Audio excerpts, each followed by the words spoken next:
Oke, ya, jadi saya sampaikan ke orang itu, waktunya sudah dekat. Tuhan bilang waktu sudah dekat. Nah, orang-orang di situ ada yang sambil mikir, ada yang masih cuek dengan apa yang saya katakan. Jadi beragam tanggapan mereka. Jadi saya, karena ya Tuhan bilang tadi katakan saja, terserah mereka mau percaya atau tidak. Jadi saya hanya katakan pada orang-orang, kata Tuhan waktunya sudah dekat, hari Tuhan sudah dekat. Saya sampaikan seperti itu terus di dalam mimpi saya, sampai akhirnya saya terbangun. Terus saya berpikir, apa maksudnya? Akhirnya ya beberapa minggu belakangan ini saya memang sering kali melihat kesaksian-kesaksian mengenai akhir zaman, dan juga memang banyak para pengkhotbah mengatakan memang kita sudah berada di zaman akhir dan bahkan akan menuju akhir dari zaman ini. Nah, jadi di situ saya ingat mengenai apa yang difirmankan oleh Tuhan, yang terdahulu akan menjadi yang terakhir dan yang terakhir akan menjadi yang terdahulu.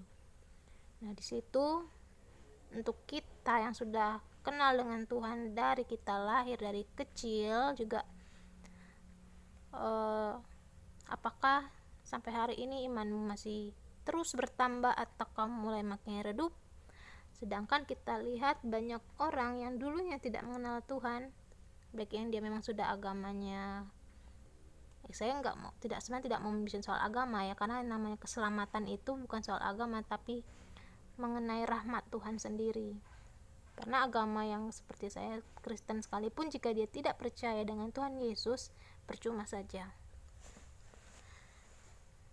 Nah, sementara banyak orang yang tidak mengenal Tuhan, pada akhirnya karena dia bahkan sampai mengalami penglihatan, dia bertobat.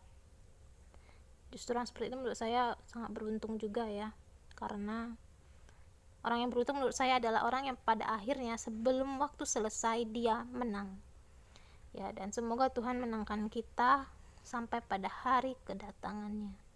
Jangan sampai justru pada hari-hari terakhir dan pada hari kedatangan Tuhan kita malah murtad. Jangan sampai kita sia-sia, karena di dunia ini kita sudah susah. Jangan lagi kita pada akhirnya di dunia yang berikutnya lagi susah lagi karena masuk neraka. Jangan sampai. Oke, saya coba mau lihat tentang firman Tuhan mengenai hari Tuhan. Nah, di sini tentang kewaspadaan. Hendaklah pinggangmu tetap berikat dan pelitamu tetap menyala. Dan hendaklah kamu sama seperti orang-orang yang menanti-nantikan tuannya yang pulang dari perkawinan, supaya jika ia datang dan mengetok pintu, segera dibuka pintu baginya. Berbahagialah hamba-hamba yang didapati tuannya berjaga-jaga ketika ia datang. Aku berkata kepadamu, sesungguhnya ia akan mengikat pinggangnya dan mempersilakan mereka duduk makan, dan ia akan datang melayani mereka. Dan apabila ia datang pada tengah malam atau pada dini hari dan mendapati mereka berlaku demikian, maka berbahagialah mereka. Tapi ketahuilah ini, jika tuan rumah tahu pukul berapa pencuri akan datang, ia tidak akan membiarkan rumahnya dibongkar. Hendaklah kamu juga siap sedia, karena Anak Manusia datang pada saat yang tidak kamu sangkakan. Nah, di sini firman Tuhan sama seperti ada ayat yang mirip seperti ini juga, menjelaskan hari Tuhan datang pada saat yang tidak pernah kita sangka. Ya, seperti halnya kalau kita akan kedatangan seseorang yang kita tak nanti-nantikan tapi kita tidak tahu, banyak orang pada akhirnya akan sudahlah, capek. Tapi ada juga orang yang dia selalu jaga-jaga. Nah, kita orang yang bagaimana? Apakah orang yang pada akhirnya akan lelah sendiri karena tidak datang-datang, atau orang yang tipe kedua yang dia coba untuk tetap lebih rileks, tapi dia tetap menjaga kewaspadaan, siapa tahu pada saat datang setidaknya tempat sudah siap, sudah bersih, sudah rapi. Sama seperti kita anak-anak, kalau orang tua kita dari luar kota, nanti kalau papa atau mama pulang rumah sudah harus bersih ya. Nah, ada anak kan yang tipenya dia terus bersih karena takut nanti papa mama datang tiba-tiba rumahnya kotor, nanti marah. Tapi ada juga anak yang bapak sama mama lama datangnya, sudah santai dulu. Akhirnya pada saat bapak mamanya datang, dia belum kerjakan, bapak mama akhirnya marah besar. Nah, seperti itu juga ya, hari Tuhan tidak ada yang tahu, malaikat Tuhan tidak tahu, anak di sini Tuhan Yesus tidak tahu, tapi hanya Bapa yang tahu. Oke. Nah, ini yang membuat saya berpikir kalau hari ini memang benar-benar lain. Di sini kita harus menilai zaman. Nah, di sini ada ayat pada Lukas 12. Yesus berkata pula kepada orang banyak, apabila kamu melihat awan naik di sebelah barat, segera kamu berkata, akan datang hujan, dan hal itu memang terjadi.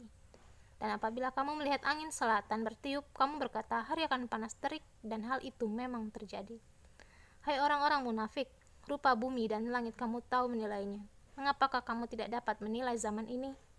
Dan mengapakah engkau juga tidak memutuskan sendiri apa yang benar? Sebab jika engkau dengan lawanmu pergi menghadap pemerintah, berusahalah berdamai dengan dia selama di tengah jalan, supaya jangan engkau diseretnya kepada hakim, dan hakim menyerahkan engkau kepada pembantunya, dan pembantunya itu melemparkan engkau ke dalam penjara. Aku berkata kepadamu, engkau tidak akan keluar dari sana sebelum engkau membayar hutangmu sampai lunas.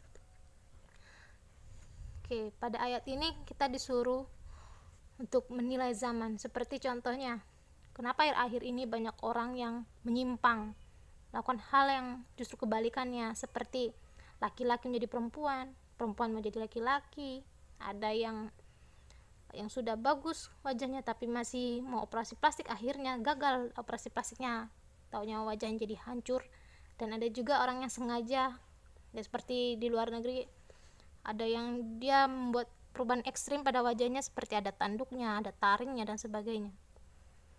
Dan di situ kita bisa lihat kenapa hewan dari dulu bahkan sampai sekarang ini yang dibilang zaman now, tapi hewan tidak pernah ada yang sampai jantan malah ngejar yang jantan, yang betina tertarik sama yang betina.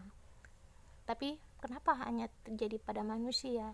Kenapa terjadi kemerosotan moral yang begitu besar pada manusia? Nah, di situ yang membuat saya teringat dengan ayat ini mengenai menilai zaman. Jadi mengenai akhir zaman, hari Tuhan yang makin dekat, itu saya percaya. Ya, tapi kita di sini jangan hanya percaya saja, karena iblis pun percaya kalau hari Tuhan sudah dekat. Tapi yang perlu kita tekankan adalah kita jangan hanya percaya, tapi kita juga mengubah sikap kita, sikap hati kita supaya berkenan di hadapan Tuhan. Jangan sampai kita tidak layak pada hari kedatangan Tuhan. Atau jika kita mungkin tidak sampai umur kita pada hari kedatangan Tuhan, ya jika Tuhan kita panggil kita dari dunia ini, bahkan sebelum harinya tiba, yaitu hari kematian kita dalam keadaan layak di hadapan Tuhan. Ya, manusia sebenarnya tidak layak ya, karena selalu berdosa, tapi Tuhan yang layakkan kita. Tapi ya kita juga harus punya usaha, kita buktikan ke Tuhan kalau kita bukan orang-orang yang tidak bertanggung jawab mengenai hidup kita. Kita harus buktikan bahwa kita mengasihi Tuhan, mengasihi diri sendiri, mengasihi sesama juga. Oke. Nah, ini selain menilai zaman, di sini juga mengenai perumpamaan tentang pohon ara yang tidak berbuah. Lalu Yesus mengatakan perumpamaan ini, seorang mempunyai pohon ara yang tumbuh di kebun anggurnya, dan ia datang untuk mencari buah pada pohon itu, tapi ia tidak menemukannya. Lalu ia berkata kepada pengurus kebun anggur itu, sudah 3 tahun aku datang mencari buah pada pohon ara ini, dan aku tidak menemukannya. Tebanglah pohon ini, untuk apa ia hidup di tanah ini dengan percuma? Jawab orang itu, Tuan, biarkanlah dia tumbuh tahun ini lagi. Aku akan mencangkul tanahnya sekelilingnya dan memberi pupuk kepadanya.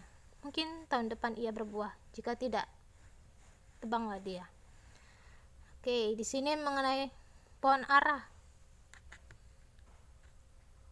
Di sini mengatakan mengenai kita manusia.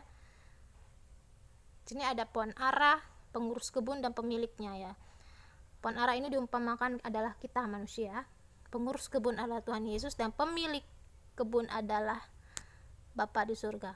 Di sini Bapa di surga melihat manusia mengharapkan ada buah, yaitu pertobatan kita menjadi orang yang berkenan di hadapan Tuhan, jadi orang yang layak.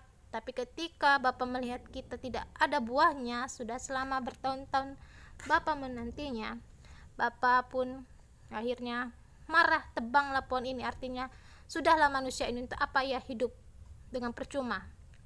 Tapi Tuhan Yesus sebagai di sini sebagai pengurus meminta kepada Bapa, meminta waktu dan kesempatan agar kita diberikan waktu untuk bertobat. Tuhan mau agar kita menjadi baik, berubah dari perbuatan kita. Tapi Tuhan Yesus juga tetap bekerja sampai hari ini. Ya, di sini ada mencangkul tanah, memberi pupuk. Nah, di sini Tuhan Yesus tetap mau memberkati kita, memberikan kita teguran-teguran mengenai perbuatan kita yang salah supaya kita berubah, agar kita berbuah. Ya, di sini Tuhan Yesus sangat berusaha supaya kita menghasilkan buah agar tidak ditebang. Nah, tapi Bapa bilang, jika tidak tebanglah dia. Artinya Tuhan memberikan batasan waktu untuk kita. Jadi kita jangan sia-siakan waktunya.